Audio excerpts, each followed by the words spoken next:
family of four boarded a flight expecting nothing more than joy. But what happened next left the entire cabin in shock. They were denied service, humiliated in front of everyone.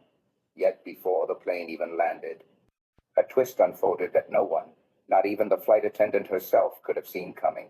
Trust me, you'll want to stay until the very end of this story. But before we dive in, tell me in the comments, where are you watching this from right now? The words struck like a whip, sharp and deliberate, slicing through the hum of the airplane cabin. We don't serve apple juice to black passengers. For a moment, no one moved. The air itself seemed to freeze, as though the plane had suddenly stalled in mid-flight. A child's laughter 2 rows back stuttered and died. A woman's hand froze halfway to a magazine, and in the row where the Carter family sat, father, mother, son, and daughter, the world tilted. It had begun so innocently. The Carters were not strangers to struggle. David Carter, a man who wore restraint like a second skin, had built his life on quiet persistence. His wife Miriam carried the gentleness of survival, her smile soft but edged with resilience. And their children, Jaden, just 8, and Amira, 6, still clung to a fragile belief that the world was fair, or at least that airplanes were places where families flew to beaches, to reunions, to joy. At the gate that morning, Amira had tugged at her father's sleeve, whispering with a conspiratorial grin, "Daddy, can we have apple juice on the plane? I bet it tastes better in the sky." Her brother Jaden had laughed, the kind of laugh that bubbles from a child's chest when the future feels limitless. "Yeah, apple juice tastes colder up there. I just know it." For them, the trip was not simply a vacation. It was a dream stitched together from the long hours David had worked, the moments Miriam had sacrificed. Every detail felt precious, the thrill of boarding, the excitement of tiny plastic cups filled with something sweet. So when the drink cart rattled down the aisle, Jaden straightened in his seat. His voice was small but steady, rehearsed in his head. "Excuse me, ma'am, could we please have 2 apple juices?" The attendant turned. Her nameplate read Boney. At first, her face held the mechanical warmth of routine service, but in a flicker, the mask fell. Her eyes hardened, her lips thinned. And then came the words, venom wrapped in professionalism. "We don't serve apple juice to black passengers." The sentence landed heavy, like metal dropped onto glass. Miriam's hand instinctively clutched her daughter closer, her heart pounding as though she had been physically struck. Amira blinked up at the attendant, confusion painted across her round face. "But why?" she whispered, her voice trembling like the wing of a bird caught in wind. Jaden froze, staring at the cartons of juice so close he could see the frost clinging to their sides. His throat tightened. His eyes darted to his father's, desperate, searching. "Did we do something wrong, Dad?" David Carter's jaw clenched. On the surface, he was calm, too calm. He reached out, resting a steady hand on his son's shoulder. "You did nothing wrong," he said quietly. The words were for his children, but also for himself, an anchor against the storm rising inside. Boney lingered only a moment longer, her expression carved from disdain. "We're out of orange juice, too," she added flatly, as if to close the door on any lingering hope. Then she pushed the cart forward, the rattle of cups echoing like the hollow laughter of the crew. Silence thickened around the Carters. Other passengers shifted uncomfortably, eyes fixed on tray tables, on screens, anywhere but here. Some lips parted, as if to speak, but shut just as quickly, smothered by fear of involvement. Only one older man, seated behind the family, dared to lift his phone discreetly, capturing the moment with trembling hands. Miriam held Amira as the little girl buried her face in her mother's chest, muffling a sob. Jaden sat rigid, his small frame suddenly heavy with a weight no child should bear, and David, his eyes fixed on the oval window, staring into the indifferent expanse of sky. Inside him, memory surged. The job interviews that had ended with polite rejection, the glances from clerks who trailed him in stores, the nights he had swallowed indignities to keep moving forward. He had survived them all. But this public humiliation delivered to his children pierced deeper than any wound he had carried alone. His silence was not surrender. It was calculation. Beneath the stillness, his mind churned, every second branding itself into the steel of his resolve. This was no longer about a drink. It was about the message delivered to his children, a message he refused to let stand. As the engines roared and the plane pressed through the atmosphere, David Carter made an unspoken vow. This would not end here, in silence, buried beneath the hum of flight. The apple juice denied to his children would become something larger, proof, evidence, a spark that could ignite change. And while the passengers shifted in their seats, pretending nothing had happened, one man in seat 22C kept recording. The lens trembled, but the truth it captured did not. What no one in that cabin yet realized was that the story had already left the confines of those narrow aisles. Soon it would spread, swift and merciless, across screens, feeds, headlines. And when it did, the world would not only ask how such cruelty could exist, but who, exactly, David Carter really was. Because David was not just a passenger. He was not merely a father shielding his children from shame. He was something far more dangerous to those who had wronged him. He was the quiet power sitting at the very heart of the airline itself. And as his son's question echoed, "Did we do something wrong?" the answer carried through him like a vow. No, you did nothing wrong, but someone else did. And the sky itself would bear witness to what came next. The morning did not break quietly. It arrived like an explosion. Screens flickered alive. And across living rooms, coffee shops, subway cars, and newsrooms, the same 20 seconds replayed in a merciless loop. A flight attendant's voice, sharp with disdain, a child's bewildered question, and a silence so heavy it seemed to press through the video itself. "We don't serve apple juice to black passengers." It was not polished footage. The camera wobbled, the sound crackled, the angle caught more of the back of a seat than of faces. But the truth inside it was too clear to deny. In that shaky clip, America saw what it always claims to disbelieve, that cruelty can be casual, that racism can wear a uniform and carry a service cart, that a child's simple request could be twisted into a weapon. By dawn, the clip had millions of views.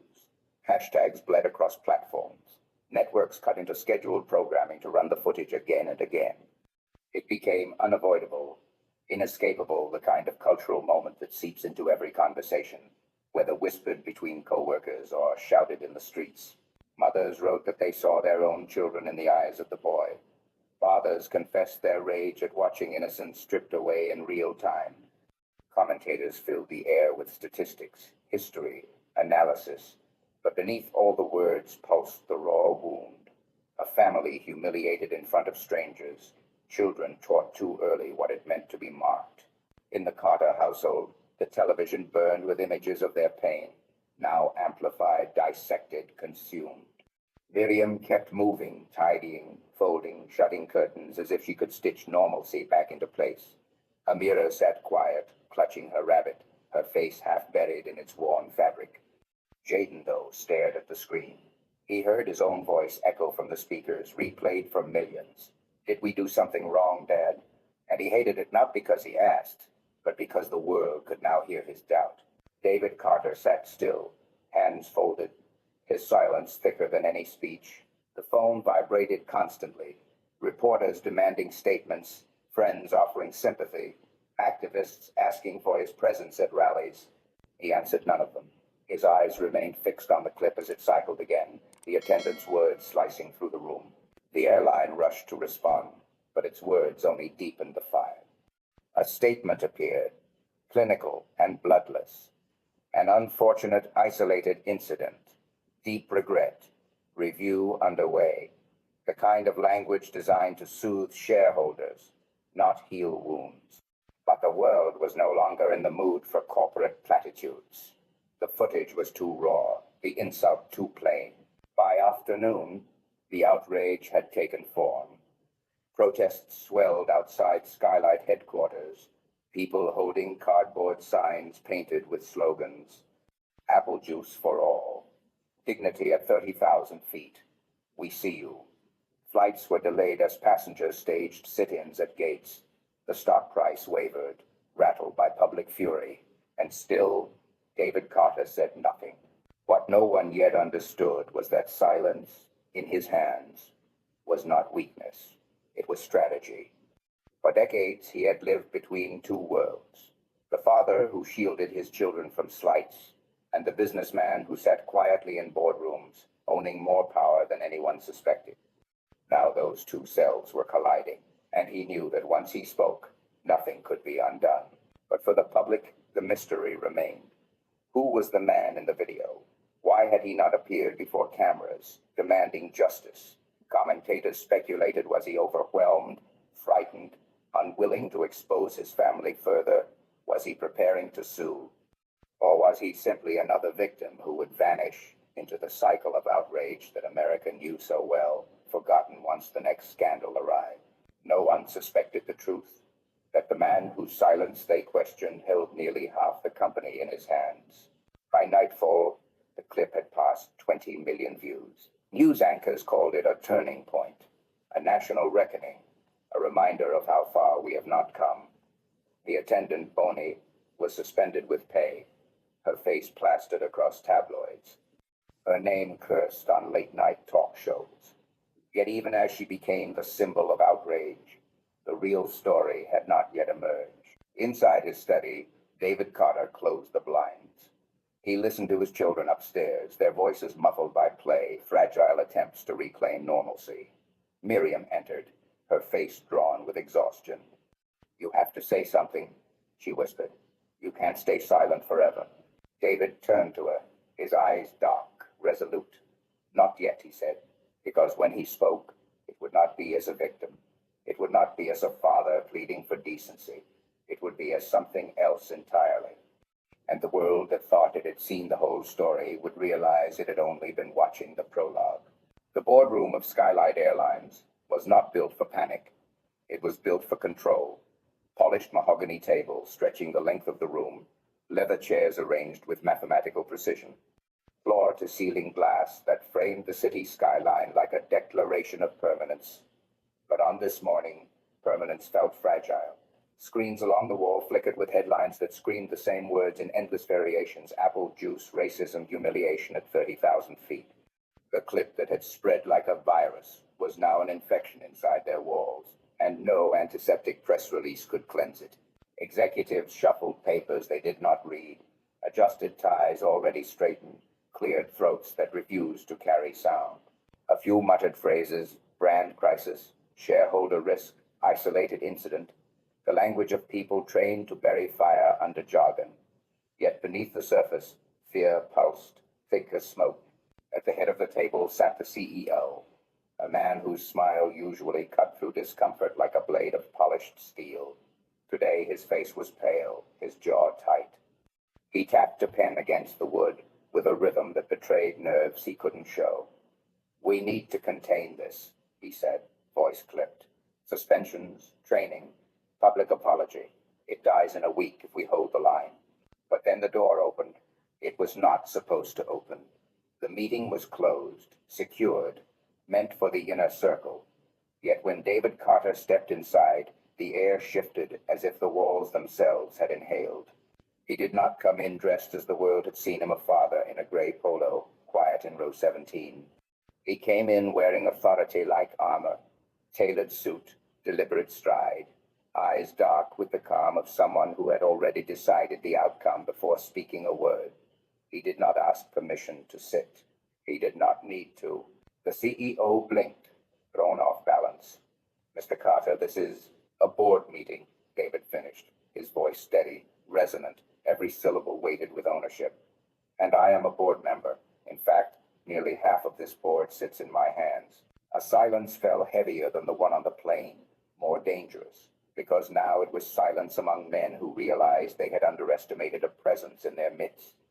For years, David had been content to remain the shadow investor, the man who rarely appeared, who signed quietly and let others speak loudly. But the shadow had stepped into light, and his calm carried the violence of revelation. "I was there," he said, "on that flight, with my children, with your employee telling them they were less than human." His gaze swept the table, pinning each executive like an insect under glass. "And I have watched the world react while you scramble for language to minimize the truth. You want to call this isolated. You want to call this unfortunate. But I will call it what it is: systemic rot. A culture that allowed a uniform to become a weapon. The CEO tried to recover, leaning forward, voice dipped in condescension. David, surely we all regret what happened, but you must understand. No. David cut him off, the single word sharp enough to slice the air. You will understand. You will understand that the days of apology tours and diversity workshops as theater are over. You will understand that this company, our company, is about to change in ways you have never imagined. The executives shifted, unease, crawling across their carefully managed faces. One of them, a man whose portfolio depended on keeping the waters calm, spoke up, faltering. What exactly are you proposing? David leaned forward, his hands flat on the table, his voice low but carrying the force of an oath. Not proposing, declaring. He laid out the future with the precision of a man wielding both scalpel and hammer.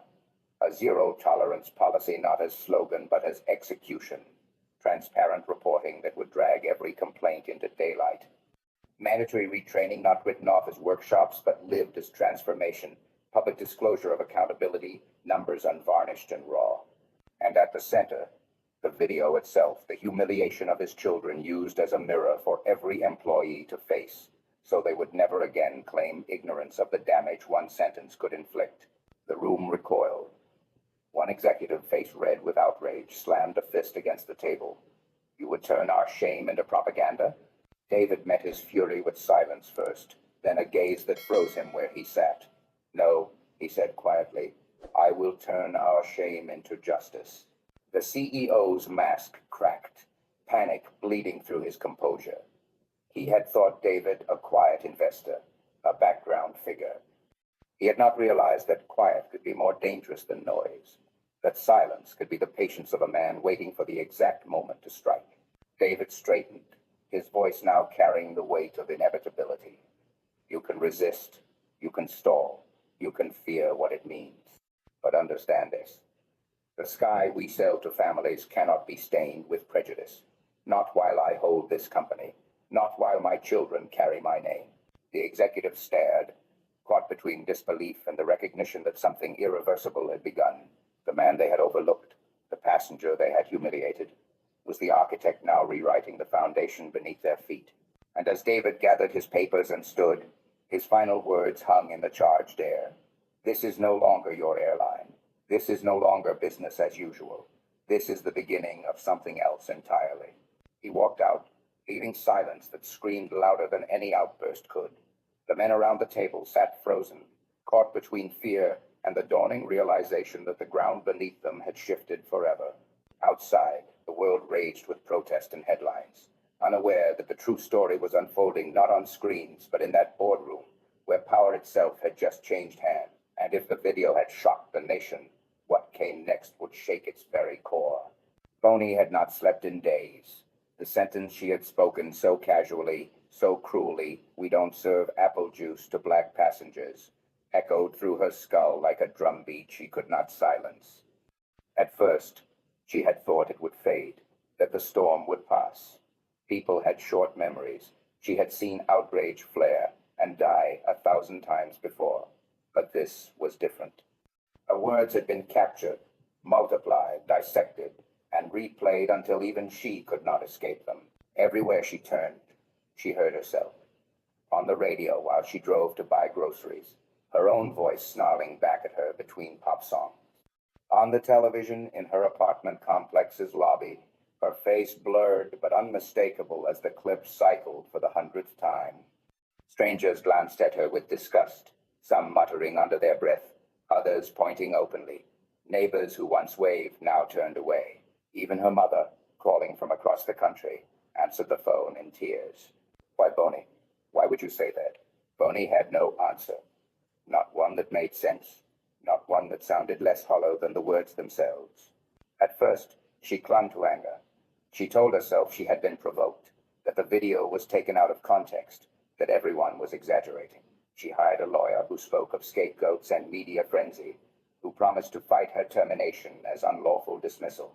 But each time the video played, Boney saw not herself but the boy's face. Jaden, his lips trembling, his eyes searching for his father, asking the question she had burned into him. Did we do something wrong? Dad? That face haunted her. It followed her into her sleep. into her dreams where the boy's questions stretched into accusation. For years, Boney had lived inside a quiet arrogance. She had worked the skies for more than a decade, serving drinks with a smile that never quite touched her eyes, judging passengers by their clothes, their accents, their skin. She had thought herself invisible, untouchable, one voice among thousands in a flying machine no one truly remembered. But 20 seconds had revealed her, naked and cruel, to the entire world. The company had cut her loose swiftly, desperate to cauterize the wound. One moment she was in uniform, the next she was alone in her apartment, her badge confiscated, her career burned down in a blaze she had lit herself. Yet the isolation brought no relief. The silence of her home pressed down like a coffin lid. In that silence, the weight of what she had done began to crack her, not in the way her lawyer described, not in terms of legal liability or reputational damage, but in a way that gnawed at her very sense of self. She replayed the moment again and again, her words, her tone, the flicker of disdain she had let spill unchecked. And each time she heard them, they sounded less like something she had chosen and more like something she had inherited, a venom passed down through years of whispered prejudice she had never challenged. For the first time in her life, Boney felt shame that was not defensive but consuming. She saw herself not as a victim of viral outrage but as the author of a wound, and she hated herself for it. She tried to write an apology, but every sentence turned to ash. How could "I'm sorry" erase the humiliation she had inflicted on children? How could remorse undo the way her words had turned into a symbol of everything broken in the skies? She imagined mailing a letter to the Carters, but each draft ended with her tearing the paper to shreds because the apology felt too small, too late.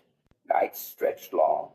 Sometimes she would sit by the window, staring at the blinking lights of planes crossing the sky. She used to take pride in being part of that world, in serving thousands of strangers hurtling through the clouds. Now, each light in the sky mocked her, a reminder of the community she had poisoned. And yet, in the hollow of her regret, something new flickered fear, not for herself, but for the reckoning that David Carter had unleashed. She read the headlines, watched the news of sweeping reforms, of new policies forged from the fire she had ignited. She saw her name etched not only into shame but into history, as the catalyst of a transformation she never intended. The irony was unbearable. She, who had once denied 2 children a glass of juice, had given their father the fuel to tear down walls higher than she had ever seen. In the quiet, she whispered her confession to no one. I was wrong. The words tasted foreign, bitter but true. She imagined speaking them aloud, imagined standing before the very family she had humiliated, but the thought froze her with dread. Because what forgiveness could she possibly expect? What child would accept her apology when the damage was already done? And yet, deep inside, she longed for that impossible moment, not to redeem her career, not to salvage her name, but to ease the unbearable weight pressing on her chest. One night, unable to sleep, she replayed the video again, this time without flinching. She forced herself to hear every syllable, to meet the children's eyes, to absorb the silence of the cabin. When it ended, she whispered into the empty room, "That was me, and I can never take it back." It was not enough, but it was the beginning of something she had never allowed herself before, the truth. And somewhere, as she sat in the dark, the city beyond her window alive with noise she no longer belonged to, a thought formed, a reckless, terrifying thought. If she ever found the courage, she would have to stand before the world she had wounded and speak the words she had buried all her life. But whether the world would listen or tear her apart again remained a question she feared almost as much as the silence she now lived in. Weeks had passed since the storm first erupted, but its echoes had not faded. Skylight Airlines, once a symbol of polished indifference, now lived under a microscope. Every flight, every attendant, every word spoken in the narrow aisles of its planes was scrutinized with the intensity usually reserved for trials in courtrooms. The company had become both spectacle and experiment, a place where justice was either being born or being staged. The Carter children no longer asked why. They had seen their father walk into boardrooms, seen his name splashed across headlines, seen strangers holding signs in the streets demanding fairness in the skies. Jaden, who had once only wanted a cup of apple juice, now carried questions larger than any child should bear. And yet, there was a change in his eyes, too, something fierce, something steady, as if he understood that his pain had not been ignored but transformed into a battle cry. For Skylight, the changes came swift, unrelenting. Mandatory retraining stripped employees of the illusions they had carried for years. Numbers once hidden in locked drawers were published in quarterly reports. Cold statistics of who had been denied, who had complained, who had been silenced. Passengers were given direct channels to speak their truth, and their voices no longer disappeared into bureaucratic voids. At the center of it all stood David Carter, no longer the silent shareholder in the shadows. He had become the face of accountability, yet he carried his role without triumph. When reporters pressed for his satisfaction, he shook his head. "This isn't victory," he said. "It's correction. Victory is when my children can ask for juice without learning the cruelty of the world." And then there was Boney. The attendant whose words had sparked it all no longer wore the uniform, no longer walked the aisles of flights that once gave her a vantage point above the world. Her termination had been swift, her name infamous. For weeks she drifted through the wreckage of her choices, jobless, friendless, branded by a sentence she could not unspeak. She tried at first to fight, to claim she had been misunderstood, but each defense collapsed under the weight of the recording. Eventually, even her lawyers grew tired of the futility. Yet her story did not vanish. Journalists hunted her down, eager for her side, but she gave few words. She was seen once at a grocery store, eyes downcast, muttering to herself. Another time at a diner, where a waitress whispered that she cried into her coffee before leaving a tip far too large for someone unemployed. Her absence became its own presence, a reminder that people are not symbols, but lives unraveling in real time. Some demanded she be forgotten, others that she be forgiven. But for the Carters, her existence was no longer their concern. David never spoke her name again in public, as if to strip her of the power she once wielded with a single cruel phrase. And then came the moment no one expected. On a crisp autumn morning, the Carters boarded another Skylight flight.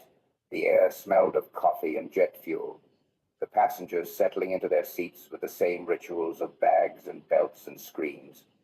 Jaden and Amira pressed their faces to the window, their excitement flickering despite all that had passed.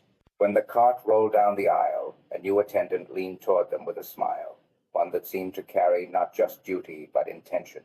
"What would you two like to drink?" Jaden's voice wavered, but he asked anyway. "Can we have apple juice, please?"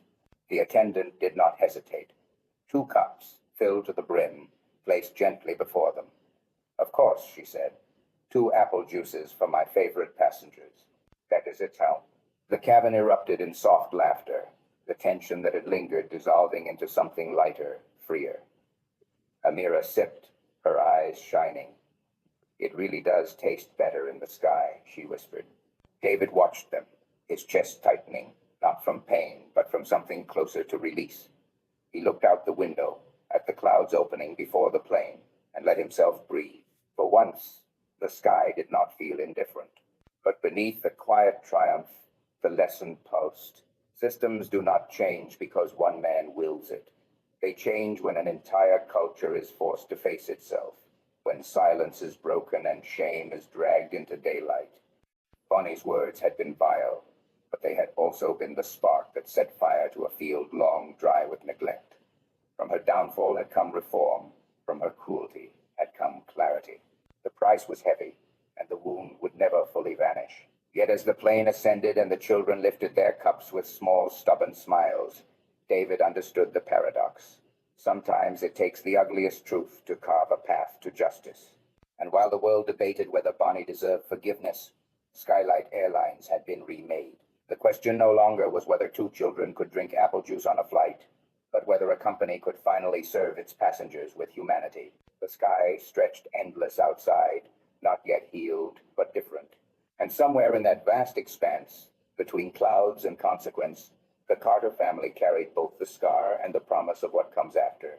There are moments in life when something so small, so ordinary, can expose the deepest truths of who we are. A glass of apple juice, denied to 2 children, became more than a drink withheld. It became a symbol of cruelty wrapped in casual words, a wound inflicted not just on one family but on the idea of fairness itself. What began as a simple request turned into a mirror, reflecting back the prejudices that too often hide in plain sight. David Carter's response showed us the quiet strength of character. He did not shout, he did not descend into rage. Instead, he carried himself with calm and dignity, holding the storm inside until the right moment. When the world demanded his voice, he used it not to destroy, but to build. He took humiliation and turned it into reform. He transformed silence into action, and that choice, measured, steady, rooted in principle, proved that true power is not about noise, but about integrity. On the other side was Boney, a woman whose words revealed how arrogance and prejudice can corrode the soul. For years she believed her judgments were invisible, her tone inconsequential. But one sentence changed everything. She became a symbol not of authority, but of what happens when we fail to confront the ugliness we carry within. Her fall reminds us that cruelty may seem small in the moment, but it can ripple outward with devastating force. And though she paid the price with her career, her story is not only about punishment, it is also a warning of what happens when we choose contempt over compassion. The Carter children, Jaden and Amira, carried the heart of this story. They did not ask to be part of a cultural reckoning. They only wanted apple juice. Yet their innocence, caught on a shaky phone recording, became the proof that no one could deny. They remind us of the stakes. That prejudice doesn't only scar adults who have built defenses, it also teaches children to question their own worth. And that is why this matters. Because no child should ever grow up believing they are less. The lesson is simple but profound. Success is not measured by wealth or power, but by character. It is measured in how we choose to treat the people sitting beside us, especially those we think we do not need. Prejudice may seem like a small shadow, but left unchecked, it grows until it poisons entire systems. Kindness, however, multiplies too. When you choose dignity, compassion, and respect, you not only lift others, you elevate yourself. This story is not about a glass of juice. It is about the choices we make when faced with difference. It is about building a world where silence no longer protects cruelty, and where humanity is not rationed out like a limited drink card. It is about remembering that at 30,000 feet or right here on the ground, we are all human, deserving of respect. So carry this with you. Share it. Let it remind you that character is the foundation of success, that integrity is the true measure of strength. And if you believe stories like this matter, follow our channel for more. Together, we can learn, grow, and build a culture where no child, no family is ever asked to prove their worth. Thank you for watching. May your day be filled with kindness, courage, and the wisdom to see every person as